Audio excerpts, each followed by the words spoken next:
Some mysteries are unsettling because they make too much sense. Others haunt us because they make none at all. The case of Günther Stoll is the latter. Günther wasn't a criminal. He wasn't an investigator, a whistleblower, or anyone you'd expect to get tangled in a grand conspiracy. He was 40 years old, unemployed, and had previously worked as a food engineer, a job that required a technical mind, an understanding of chemistry, and a sharp attention to detail. He lived in Anshausen, West Germany, a small, quiet town. By all accounts, he had no known enemies. He had never been in trouble with the law. Yet, in the weeks before his death, he became convinced that someone was after him. At first, it was little things, glances over his shoulder, moments of hesitation before stepping outside. He grew restless, distracted. And then the paranoia took hold. It wasn't just unease, it was fear. He told his wife repeatedly that there were people watching him, that he was being followed, that he was in real, immediate danger. But whenever she pressed him who was after him, what did they want, he refused to give an answer. Then one night, as she tried once again to reassure him, he looked at her with a strange, unreadable expression, and he muttered, "They are coming for me. Not someone, not a person. And they were coming." October 16th, 1984. A chilly autumn night. Günther sat alone in his small living room. His wife was in the other room, giving him space. She was used to his silence by now, used to the way he sat and stared off into nothing. But then something changed. He gasped, not in pain, not in fear. It was a sound of realization, as if something had just clicked into place. Suddenly, he lunged forward, grabbing a scrap of paper and a pen.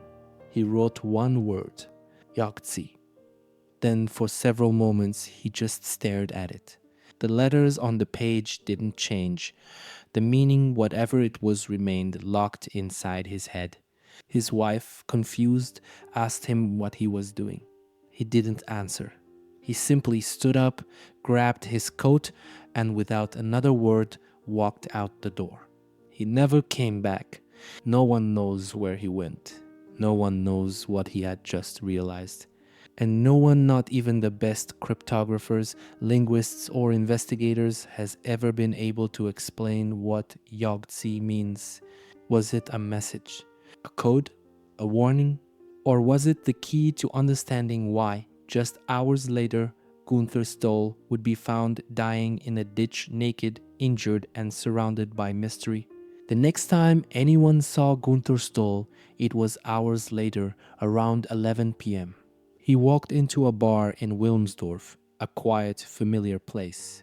He had been there before. Maybe that's why he went. It was a spot where people knew him, where he might have felt safe. But something was off. Witnesses later said that when he entered, he looked dazed, almost like he was in a trance. He wasn't drunk. He wasn't acting erratically. But there was something in his posture, in his eyes, a man who had something weighing on his mind. He sat down at the counter, ordered a beer, and waited. And then he collapsed, just like that. He didn't slip, didn't stumble. His body simply gave out, as if someone had flipped a switch inside him. The bartender and a few customers rushed over, expecting a seizure, a stroke, something medical. But before anyone could check if he was breathing, Günther opened his eyes and sat back up. No explanation, no complaint of dizziness or pain. He simply got up, brushed himself off, and without saying a single word, walked out of the bar. Witnesses could only watch as he disappeared into the night. What had happened? Had his mind shut down from fear? Had he remembered something terrible? Or had he seen something no one else in that bar noticed? From here, the timeline gets hazy. No one knows exactly where Günther went next. But what we do know is this. Somewhere between leaving the bar and the moment he died, he met someone. Maybe more than one person. The next confirmed sighting was at 1 a.m. when Günther knocked on the door of an old woman's house in Hagersilbach, his hometown. She had known him since childhood. He wasn't a stranger to her. But when she opened the door and saw him standing there, something made her refuse to let him in. Why? Did he look dangerous? Was he speaking nonsense? Did he say something that scared her? Or was she afraid of who might be following him? Whatever it was, Gunther had nowhere to go. So, once again, he walked back into the night. And from that moment on, he was never seen alive again. The night was cold, the roads were empty. 3 a.m., the dead of night, when most of the world is asleep. That's when a truck driver, making his usual route along the A45 highway, noticed something that made him slow down. At first, it looked like a wreck of Volkswagen Golf, battered and sitting awkwardly on the side of the road near Hagen, West Germany. It wasn't blocking traffic. It wasn't smoking or burning. But something about it looked wrong. And then he saw the body. Lying in the ditch beside the car, completely naked, injured, and barely clinging to life was Günther Stoll. The truck driver pulled over immediately and rushed to help. Günther wasn't just hurt, he was in bad shape. Bruised, battered, barely conscious.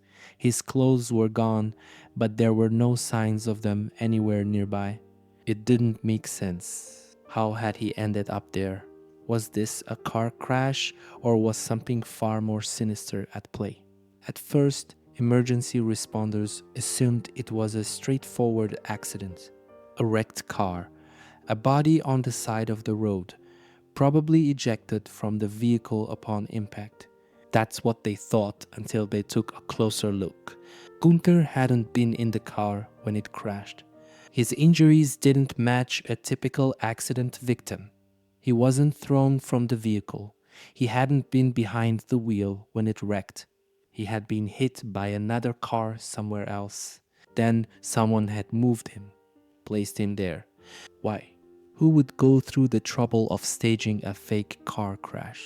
More importantly, where had he really been attacked? And why was he naked? As Günther drifted in and out of consciousness, the truck driver asked him a simple question. What happened to you? Günther's response was chilling. He whispered that there were 4 men. They weren't my friends, he mumbled. And then before he could say anything more, he lost consciousness. By the time paramedics reached the hospital, Günther Stoll was dead, and the case had only just begun.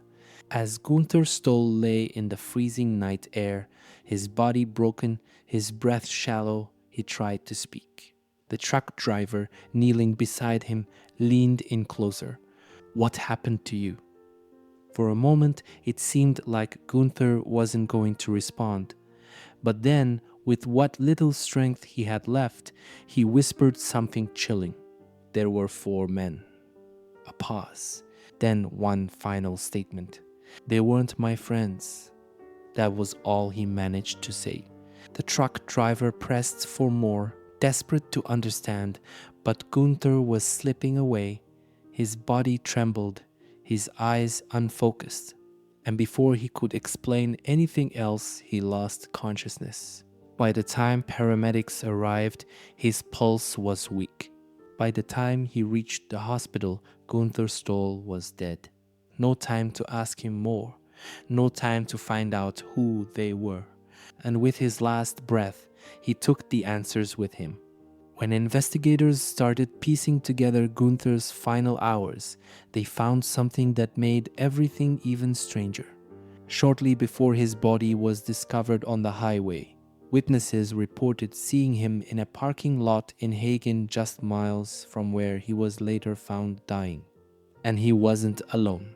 Several people came forward saying they saw Günther speaking to 2 unknown men inside another car. Not 4, 2.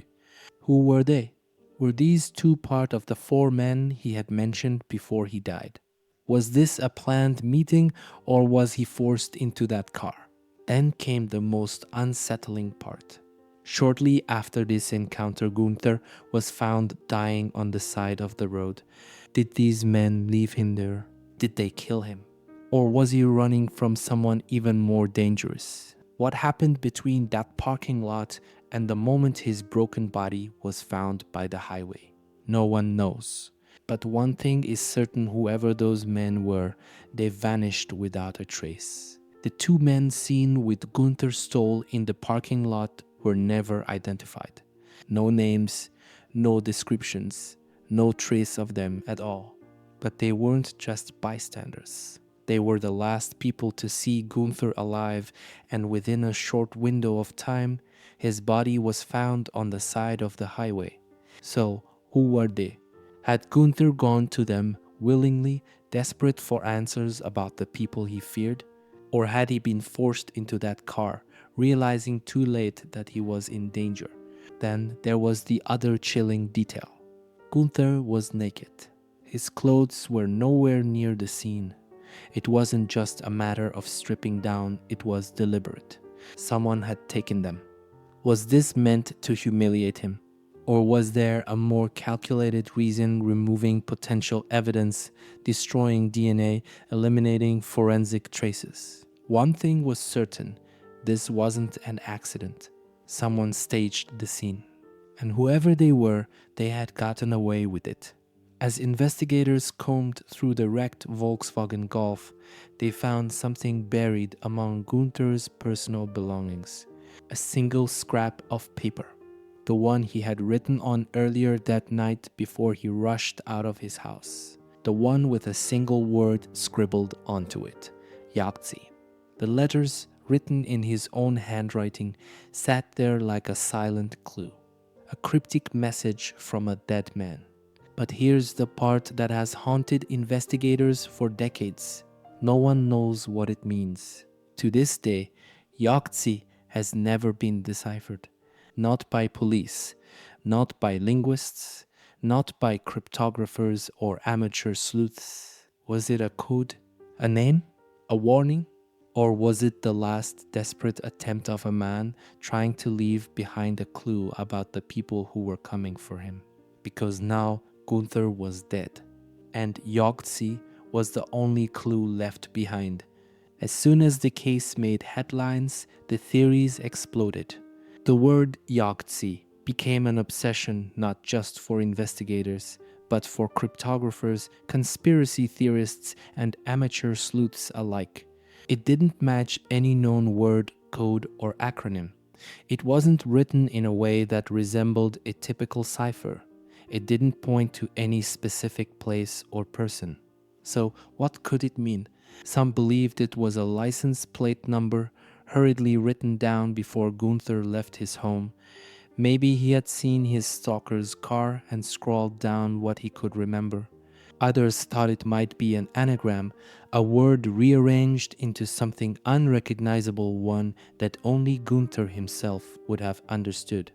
There was also speculation that it wasn't YOGTZE at all, but rather YOGTZE, as if the apostrophe meant something, some clue that investigators had missed.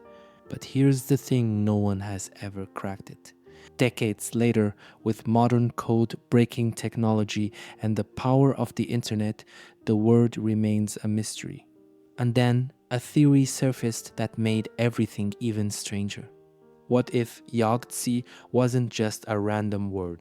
What if it pointed to something dangerous? One of the strangest theories suggested that YOGTZE wasn't a word at all, but a reference to a radio frequency. Specifically, a shortwave radio transmission used in espionage. During the Cold War, numbers stations mysterious radio signals broadcasting coded messages in robotic voices or strange tones were used by intelligence agencies to communicate with undercover operatives. Could Günther have stumbled onto one of these frequencies? Did he hear something he wasn't supposed to? Maybe YOGTZE was the designation of a classified transmission, something tied to military operations or spy activity. If that was true, it would explain why he was so paranoid. It would explain why he told his wife, "They are coming for me." Because what if they really were? Had Günther uncovered a government secret one that someone was willing to kill him over? And if so, what exactly had he found? Not all theories revolved around espionage. Some believed the answer to Günther Stoll's death could be found in his own profession. Before he became unemployed, Günther had worked as a food engineer, a specialist in the science of food production, chemistry, and quality control. At first glance, it didn't seem relevant.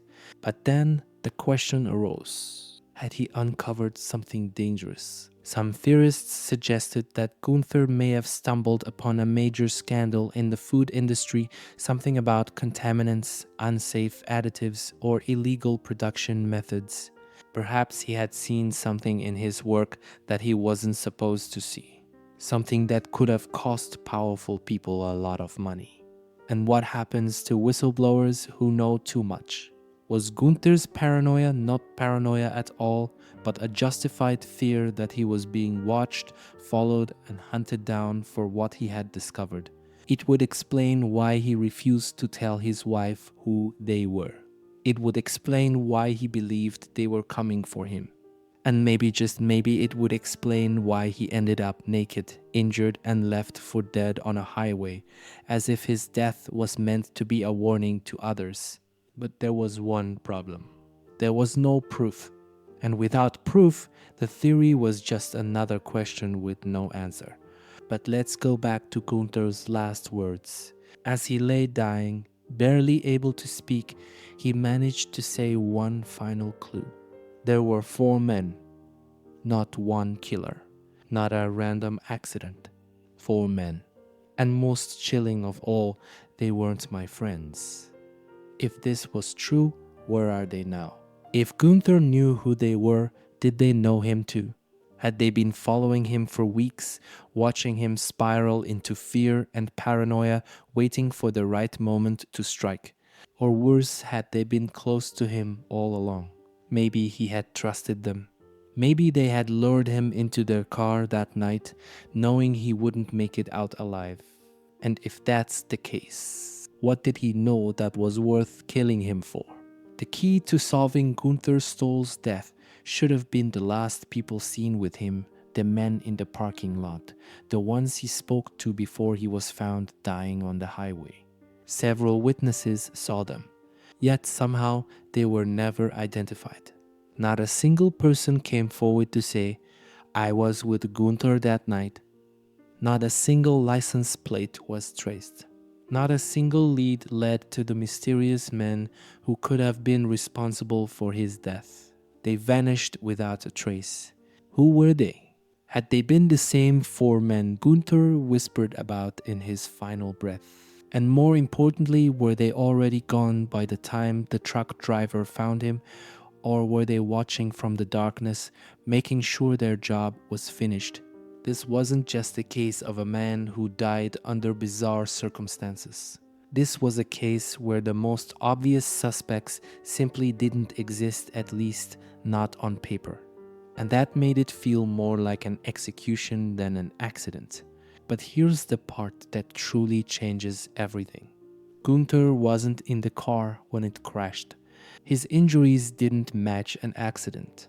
Investigators determined that he had been hit by another vehicle somewhere else. Then someone moved his body, stripped him completely naked, and placed him next to his own wrecked car as if trying to stage a scene. But why? Who goes through the trouble of relocating a body and faking an accident? Someone who doesn't want the real cause of death to be discovered. Someone who needed to cover something up. And whoever did this, they were careful. They left no fingerprints, no DNA, no tire tracks, no evidence that could trace the crime back to them. They wanted Günther's death to look like an accident. But here's the question no one has been able to answer. Why go through all that effort? If someone wanted him dead, why not just leave him where he was? Why move him? Unless there was something at the original crime scene that no one was supposed to see. Something so dangerous, so incriminating, that the killers risked everything just to make sure no one ever found it. Whatever it was, they succeeded. Because nearly 4 decades later, the real location where Günther Stoll was attacked remains unknown. The deeper investigators dug into Günther Stoll's final hours, the stranger the case became. For every new detail uncovered, the mystery only got more confusing. What had he been doing between the time he left the bar and the moment he was found dying on the highway? It was a 4-hour gap, a window of time where no one knows what happened to him. Had he been driving aimlessly, trying to escape his unseen enemies? Or had he been taken somewhere, held against his will, questioned, threatened, tortured? Then there was the question of the old woman's house. Why did he go there? He had known her since childhood. Did he think she could help him? Or was he trying to leave behind a final message, a sign that he knew he was being followed? And then, of course, there were the men in the parking lot. They were seen with him, and moments later, he was left to die. What did they say to him? Did they warn him? Did they offer him protection, or were they the ones he had feared all along? The more you try to put the pieces together, the more the picture falls apart. Because with every step forward, the case only gets stranger. And the one person who could have explained everything took the truth to his grave. Decades have passed. Investigators have long since moved on. But the case of Günther Stoll refuses to be forgotten. And at the center of it all, one single, unbreakable mystery remains: YOGTZE. It sits there in police files and online message boards, taunting everyone who tries to solve it. What does it mean? Is it a clue to his killers? A warning he tried to leave behind? A code he thought someone would understand? People have dedicated years to deciphering the word. Every theory leads to more dead ends. But one thing is clear: this was no ordinary death. Someone wanted Günther Stoll dead. Someone made sure the truth would never come out. And nearly 40 years later, they're still getting away with it. After all these years, one question still lingers: was Günther Stoll's paranoia just in his head? Or was he actually being watched? Everything about his final days suggests that something wasn't right. He knew something, or at least he believed he did. He was convinced that they were coming for him. But who were they? If his fears were all in his mind, then how do we explain the bizarre sequence of events that followed? The cryptic YOGTZE note, the strange collapse at the bar, the desperate visit to the old woman's house, the last conversation with the men in the parking lot, the staged crime scene. Too many things don't add up. So we have to ask, did he really know something dangerous? Was it a government secret, a corporate cover-up, a personal vendetta? And if he did know something, who silenced him? His case remains one of Germany's greatest mysteries. No one has ever been charged. No one has ever cracked the code. And the men he spoke of that night, they were never seen again. Who were they? What really happened in those final hours? And the most chilling question of all: did Günther Stoll predict his own murder? Or was his death a message that we were never meant to understand?